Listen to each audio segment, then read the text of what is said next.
আসসালামু আলাইকুম রহমতুল্লাহ। চাইল্ড ইসলাম টিচিং একাডেমির পক্ষ থেকে আপনাদের জানাচ্ছি শুভেচ্ছা ও স্বাগতম। আমরা একটি অনলাইন কোর্স নিয়ে আসছি আপনাদের সামনে। তো আমরা শুরু করতে যাচ্ছি। আলহামদুলিল্লাহ, আমরা কোরআন শিখার একটি সুন্দর সফর শুরু করতে যাচ্ছি। প্রতিটি অধ্যায় আমাদেরকে ধাপে ধাপে শুদ্ধভাবে কোরআন পড়ার দক্ষতা অর্জন সাহায্য করবে ইনশাআল্লাহ। এই অধ্যায়ে আমরা শিখব হরফ ও নক্তার পরিচয়। এই অধ্যায়ে আমরা শিখব হরফ ও নক্তার পরিচয়। আমরা জানি আরবি হরফ ২৯টি। আরবি হরফ হচ্ছে ২৯টি। এখন ২৯টি হরফ হচ্ছে কি কি সেটা একটু আমরা দেখব। চলে যাই। বন্ধুরা, আজকে আমরা শিখব আরবি হরফ হচ্ছে ২৯টি।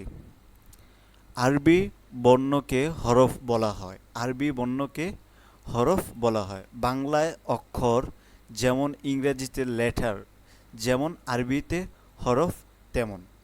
আরবি হরফ ২৯টি। আমরা আগে শুরু করব আলিফ থেকে। যেমন আলিফ উচ্চারণটা আমরা যখন আলিফ উচ্চারণ করি তখন মুখের থেকে বাতাস বের হবে। যেমন উচ্চারণটা হবে আলিফ, একটু তাড়াতাড়ি হবে এবং বাতাস বের হবে। তারপরে নেক্সট হরফে আমরা যাব। যখন আমরা বাটা উচ্চারণ করব, দুইটি ঠোঁট একসাথেই মিলিয়ে পড়তে হবে। যেমন বা, যেমন বা।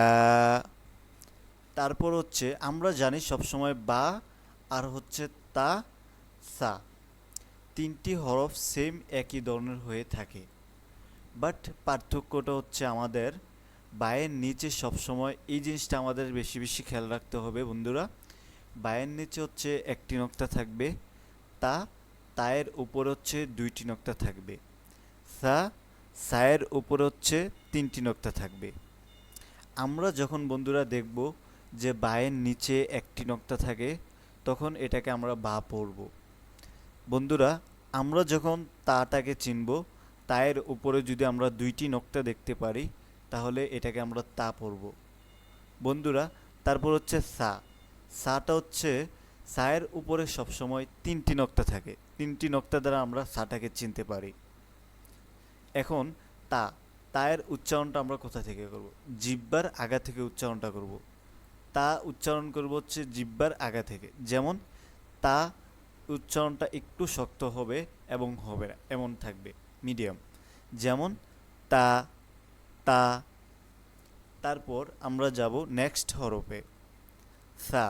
সা হচ্ছে একটি নরম হরফ, যেটাকে আমরা বলি নরমভাবে উচ্চারণ হবে একদম জিহ্বার আগা থেকে। সা, সা, সা। জিম। জিম হচ্ছে বন্ধুরা একটি শক্ত হরফ, যেটাকে আমরা একটু শক্ত করে পড়তে হয়। যেমন জিমের নিচে সবসময় আপনাদের খেয়াল রাখবেন যে জিমের নিচে একটি নক্তা থাকবে। জিমের নিচে একটি নক্তা থাকবে। জিম হচ্ছে শক্ত হরফ, শক্ত করে পড়তে হবে। যেমন জিম, জিম। তাহলে বন্ধুরা আমরা আবার একদম প্রথম থেকে শুরু করি, আলিফ থেকে। আলিফ, বা, তা, সা, জিম। ওকে, তাহলে আমরা নেক্সট লাইনে যাই। এখন আমরা শিখব হচ্ছে হা। বন্ধুরা, আমরা জানি হা দুই ধরনের হয়ে থাকে। একটা হচ্ছে বড় হা আর একটা হচ্ছে ছোট হা।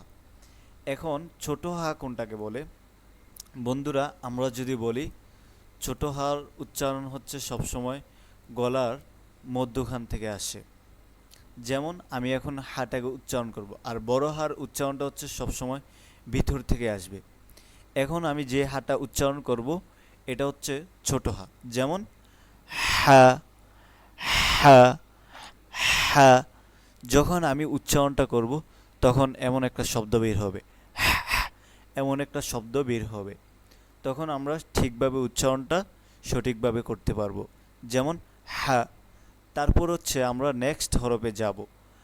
জিম, হা, খ, এই তিনটি হরফের রূপ একই ধরনের হয়ে থাকে। যেমন জিমের নিচে একটি নোক্তা থাকে, হায়ের উপরে এবং নিচে কোনো নোক্তা হবে না। হা শুধু তার চিহ্নটা আমরা দেখলেই চিনতে পারবো, যেমন তার উপরে কোনো নোক্তা দ্বারা পরিচয় থাকে না, হা শুধু এককভাবে থাকবে। খ, খয়ের উপরে হচ্ছে একটি নোক্তা, খ হচ্ছে সবসময় খয়ের উপরে একটি নোক্তা থাকবে। যেমন খর উচ্চারণটা এমন হবে, খ, খ, খ। এখন আমরা নেক্সট হরফে যাব। দাল, দাল যখন আমরা উচ্চারণ করি তখন দালের উচ্চারণটা একটু পার্থক্য থাকবে। যেমন দাল হচ্ছে শক্ত থাকবে, যেমন দাল, দাল, দাল, জাল।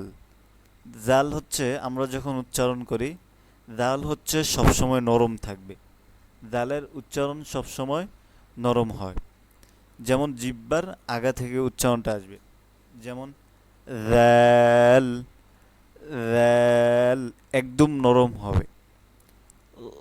জালের উপরে সবসময় একটি নোক্তা থাকে, দাল, জাল, দালের উপরে কোনো নোক্তা হবে না, জালের উপরে একটি নোক্তা থাকবে। তারপর হচ্ছে আমরা নেক্সট হরফে যাব। র, র হচ্ছে মোটা হরফ, রয়ের উপরে হচ্ছে একটি রয়ের উপরে কোনো নোক্তা থাকবে না। র আর হচ্ছে জা, জায়ের উপরে একটি নোক্তা থাকবে। র হচ্ছে আমরা যখন র উচ্চারণ করি তখন মোটা করে উচ্চারণটা করি, যেমন র, র, র।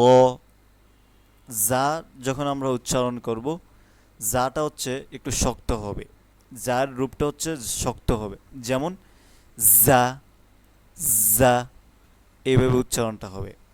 তারপরে বন্ধুরা আমরা যাব নেক্সট হরফে। সিন আর শিন, দুইটি হরফ সেম একই ধরনের হয়ে থাকে। আমরা যখন সিনটিকে উচ্চারণ করি তখন একটা বাতাস বের হবে, এইভাবে একটা বাতাস বের হবে। সিন, সিন, শিন। শিন হচ্ছে, শিনের উপরে আমরা জানি সবসময় তিনটি নোক্তা হয়, শিনের উপরে আমরা সবসময় দেখব তিনটি নোক্তা থাকবে। শিনের উচ্চারণটা আমরা যখন করব তখন এইভাবে একটা আওয়াজ বের হবে, শা, শা, শা। যেমন শিন, শিন। তারপর আমরা যাব নেক্সট হরফে।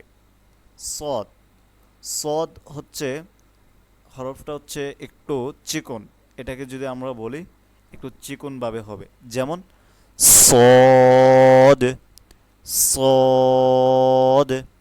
তারপর হচ্ছে নেক্সট হরফে যাব, বদ। বদ হচ্ছে একটি মোটা হরফ, যেমন বদের উচ্চারণটা হচ্ছে মোটাভাবে হবে, যেমন বদ, বদ, বদ। তাহলে আমরা আবার প্রথম থেকে একবার শুরু করে শেষ পর্যন্ত রিভাইজ করব, কেমন? আমরা শুরু করি। আলিফ, আলিফ, বা, তা, থা, জিম, হা, খ, দাল, ذال، ظ، ظ، ز، سين، شين، صاد، ضاد। তো বন্ধুরা আমরা আজকে শিখতে পারছি হচ্ছে নাম্বার 1 পৃষ্ঠার আরবি হরফ 29টি হরফ এখনও পুরোপুরিভাবে হয় নাই। আমরা হচ্ছে প্রথম পৃষ্ঠা আজকে শিখছি, ইনশাল্লাহ আমরা নেক্সট ভিডিওতে দ্বিতীয় পৃষ্ঠা শিখব। আর আমাদের কোর্সের সম্পর্কে বিস্তারিত জানতে হলে এই নাম্বারে হোয়াটসঅ্যাপ করবেন। আসসালামু আলাইকুম ওয়া রাহমাতুল্লাহ।